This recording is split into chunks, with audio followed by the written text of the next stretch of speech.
Saya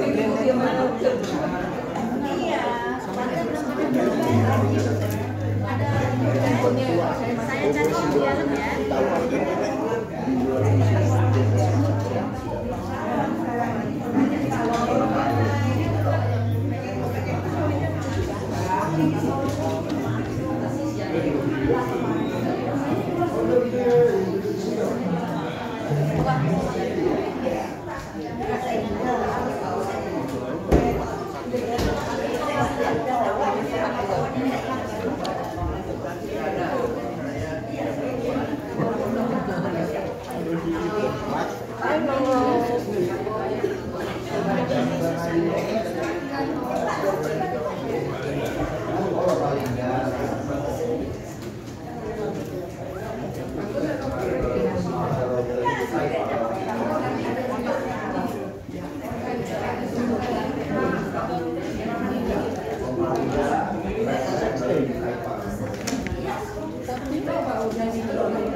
Gini.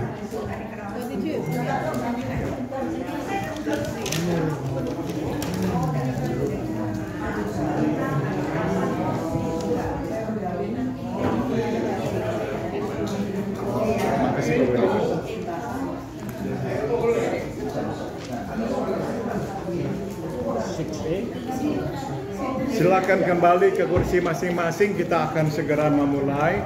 Please return to your seats, we are going to start. Mari kita membuka Injil Yohanes pasal 3. Injil Yohanes pasal 3, please turn your Bible to the Gospel of John chapter 3.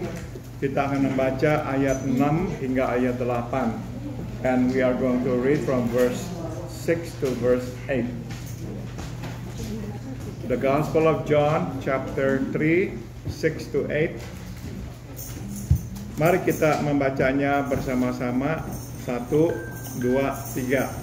Apa yang dilahirkan dari daging adalah daging, dan apa yang dilahirkan dari roh adalah roh. Janganlah engkau heran, karena aku berkata kepadamu, kamu harus dilahirkan kembali. Angin bertiup kemana ia mau, dan engkau mendengar bunyinya, tetapi engkau tidak tahu dari mana ia datang atau kemana ia pergi. Demikianlah halnya dengan tiap-tiap orang yang lahir dari roh. In English, flesh gives birth to flesh, but the Spirit gives birth to spirit. You should not be surprised of my saying, you must be born again. The wind blows wherever it pleases. You hear its sound, but you cannot tell where it comes from or where it is going. So it is with everyone born of the Spirit. Mari kita masuk dalam doa. Let us pray. Kami sudah membaca firman-Mu ya Tuhan. Sekarang kami mohon berbicaralah kepada kami supaya kami mengerti firman-Mu. Lord, we have read your word. Now we pray. Please speak to us that we may understand it. Dalam nama Tuhan Yesus kami berdoa. In the name of Jesus our Lord we pray. Amen. Halaman 42, page 42.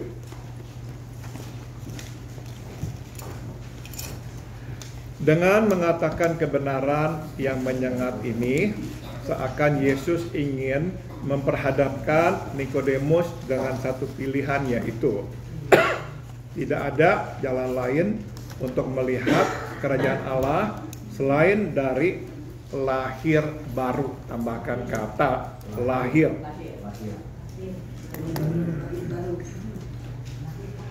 Yang berarti memulai dari awal, memulai dengan bersandar sepenuhnya pada kasih karunia Allah dan bukan pada kekuatan dan akal sendiri. So by saying this a very strong statement, it's like Jesus wants to confront Nicodemus with only one choice, that there is no other way to see the kingdom of God except by being born again, which means to start all over, to start by relying entirely on the grace of God and not on our own strength and our own ability. Bila ia memilih untuk tetap bersandar pada akal dan daging, pada usaha manusia, maka selamanya ia tidak dapat melihat kerajaan Allah. Sebab daging hanya melahirkan daging, tambahkan kata daging. If he chose to rely on his mind, on his ability, on man's effort, forever he would not be able to see the kingdom of God, because flesh gives birth to flesh. Dia tidak akan dapat memahami isi hati Tuhan. Forever, he can never understand what's in the heart of God. Puji Tuhan, pada akhirnya Nikodemus memilih untuk bertobat. Tambahkan kata bertobat. Thank God that in the end Nicodemus chooses to repent. Dia tidak bersandar pada akal dan daging, melainkan pada kasih karunia Allah. He chose not to rely on his mind, on his flesh, but on the grace of God. Roh Kudus tinggal di dalam dirinya dan ia pun dapat melihat, tambahkan kata melihat, kerajaan Allah. The Holy Spirit dwells in his life and now he can see the kingdom of God. Itu sebab di kemudian hari ia tidak ikut mendakwa Yesus, tambahkan kata mendakwa, yang malah membela Yesus.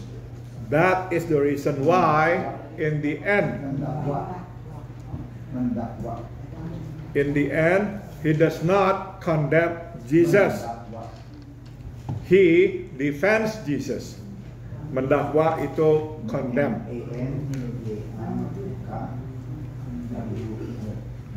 Ia tidak ikut menyalibkan Yesus, ia hanya ikut mengubur Yesus. Tambahkan kata mengubur. Nicodemus did not crucify Jesus along with the rest. He buried Jesus. Agama yang dimotori oleh daging bukan saja buta terhadap hal-hal yang rohania, tetapi juga mudah terbakar oleh kebencian. You see, religion that is driven by flesh, not only it is blind toward spiritual matters, but it is easily burnt by hatred. Kita tidak usah melihat jauh, kita hanya perlu melihat sekeliling kita. We don't have to see far. We just need to see around us. Begitu banyak orang Kristen yang dibakar bukan oleh api Roh Kudus, tetapi oleh api roh kebencian. Tambahkan kata kebencian. There are so many Christians who are burned, who are on fire, not by the Holy Spirit, but by hatred. Roh Kudus adalah roh Allah dan Allah adalah kasih. Tambahkan kata kasih. The Holy Spirit is the Spirit of God and God is love. Jadi barang siapa mempunyai dan dikuasai oleh Roh Kudus akan dikuasai oleh kasih pula. So whoever has and is controlled by the Holy Spirit will also be controlled by love as well.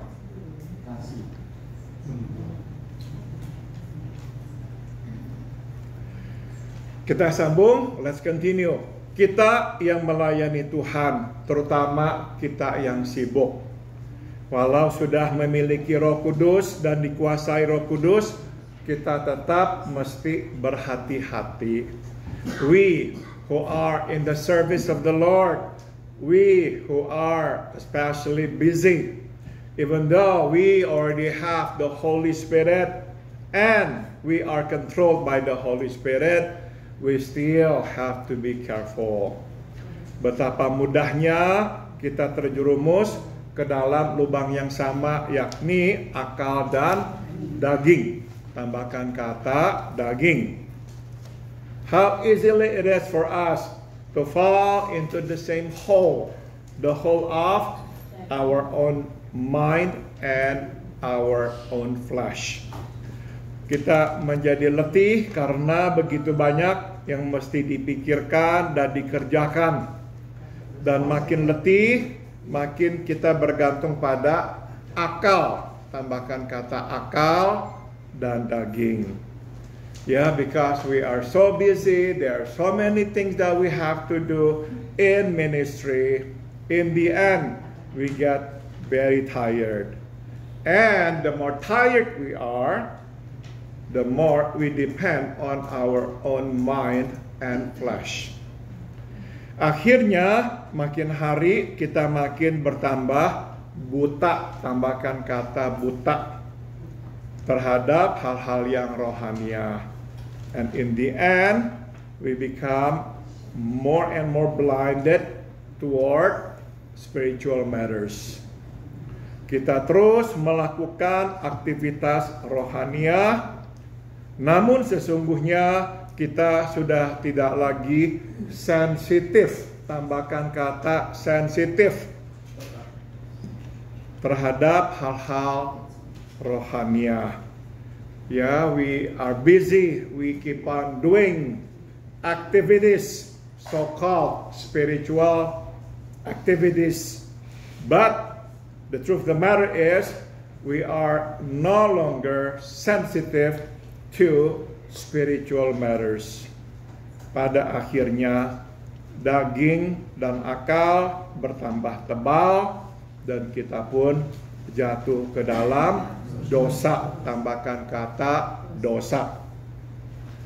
In the end, our flesh and our mind are getting thicker and thicker. And in the end, we fall into sin. Ada yang jatuh ke dalam dosa ketidaksabaran dan kemarahan. There are those who fall into the sin of impatience and anger. Ada yang jatuh ke dalam dosa kesombongan dan ambisi. There are those who fall into the sin of pride and ambition. Dan ada yang jatuh ke dalam dosa seksual dan ketidakjujuran finansial. And there are those who fall into the sin, the sexual sin, and the dishonesty, financial dishonesty.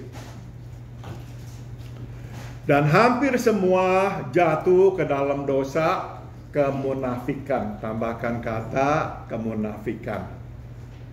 And almost everybody fall into the sin of hypocrisy. Jadi akhirnya saudara, kalau kita makin bersandar pada pikiran sendiri, kekuatan sendiri, daging sendiri, kita akan jatuh ke dalam dosa kemunafikan. So if we depend on our mind, our own strength, our own flesh, in the end we will fall into the sin of hypocrisy. Kita akan membuat sebuah dikotomi antara diri yang di luar dan diri yang di dalam. We will create a dichotomy, the outside self and the inside self. The self that we present and the self who we truly are. Sambung, Yesus lalu menjelaskan tentang kerja Roh Kudus dengan mengibaratkannya dengan tiupan angin, tambahkan kata angin. Jesus then explains about the work of the Holy Spirit, and he equates or uses the illustration of the wind. Pertama, angin bertiup kemana ia mau, tambahkan kata mau. First, wind blows as it pleases. Kedua, kita tidak dapat mengaturnya. Tambahkan kata mengaturnya. And secondly, we cannot have control over wind. We cannot redirect wind. Kita sekarang sedang dibombardir dengan berita ya, di Midwest, di Northeast, hujan turun, angin bertiup dengan begitu kencangnya. Saudara, para ahli hanya bisa memberitahukan kita akan turun hujan dan akan turun angin. Tapi kemana angin bertiup, tidak ada orang yang bisa mengaturnya. You see, the forecaster can only say to us and tell us there will be flash flood, there will be heavy rain, there will be storm and tornado and whatnot. But nobody can have control over the rain and the wind. Where it blows as it pleases. Nah, kita tidak tahu dari mana ia datang, kemana ia pergi. So as far as wind is concerned, we do not know where it comes from and where it goes. Sebagai seorang yang mempelajari hukum Tuhan setiap hari dan berperan sebagai suluh rohaniah, Nikodemus mudah terjebak ke dalam pemikiran bahwa ia tahu segalanya, tambahkan kata segalanya tentang Tuhan.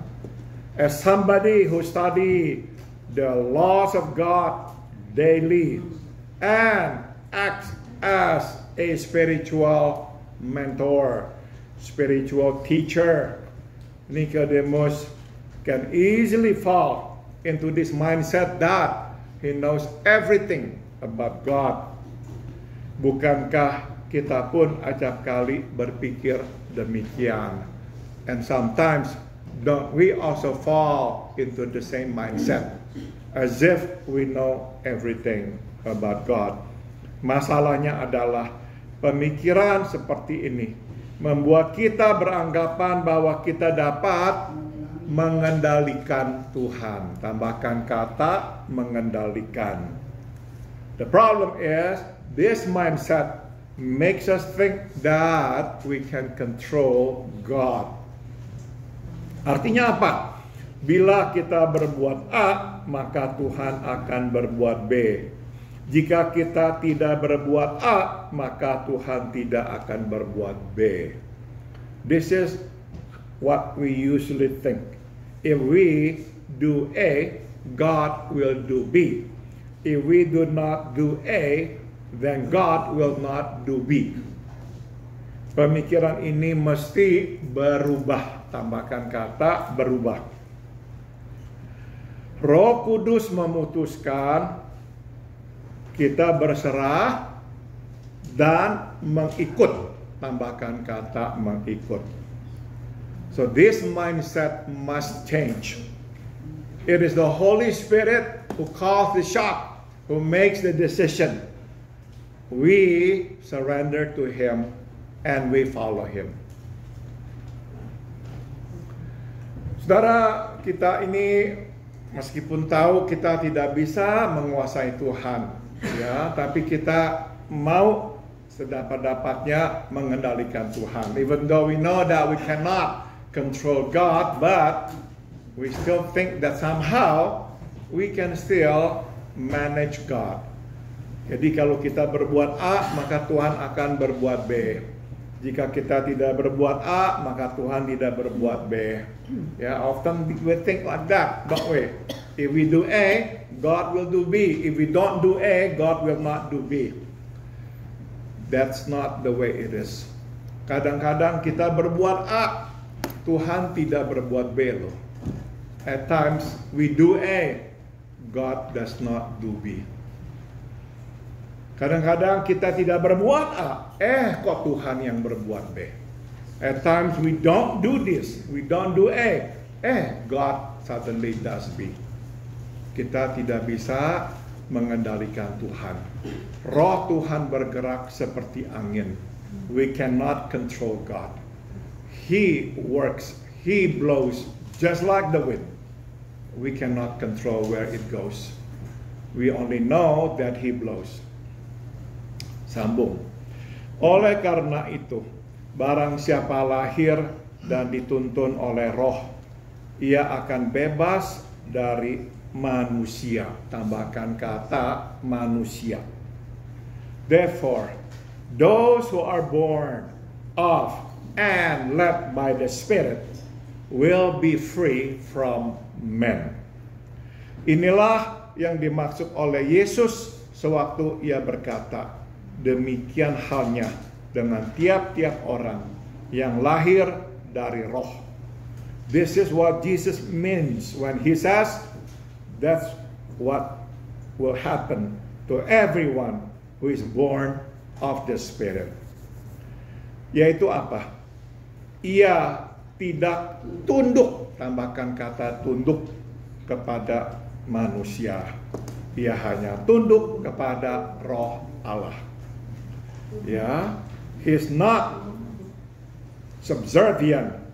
He does not submit to men. He only submits to God. Itu sebab ia bebas dari manusia. Dia tidak dapat dikendalikan oleh manusia. That is the reason. He is free from men. He cannot be controlled by men. Ingat ya, waktu dia masuk ke kota Yerusalem, orang mengeluh-elukannya ingin menjadikan dia seorang pemimpin revolusi yang bisa nanti memimpin Israel menggulingkan pemerintah Roma. Remember, when he entered Jerusalem, the people of Jerusalem glorified him. They expected him to be the next king of Israel, who could lead Israel through a revolution to topple the Roman government. Tapi saudara, kita tahu dia tidak melakukan itu. But as we know, he did not do it. Dia tidak tunduk kepada manusia. Jesus did not submit to men. Seperti angin bertiup kemana ia suka, demikian pula orang yang dikuasai oleh Roh Kudus. Just like the wind, it blows where it wishes. So do all who are controlled by the Spirit. They blow, they go as led by the Spirit, not by men. Kita tidak tahu apa yang terjadi pada Nikodemus. Namun dapat diduga keputusannya membela Yesus dan mengubur Yesus tentulah mengejutkan rekan sejawatnya dan berakibat buruk. We do not know what happened to Nicodemus, but we can surmise that his decision to defend Jesus and to bury Jesus, of course, shocked his peers and most likely did not go well. Tapi ini yang penting, seperti angin ia bertiup bebas, tambahkan kata bebas. But like the wind, now he blew freely. Stop dulu, apakah ada yang mau bertanya atau akan memberikan komentar?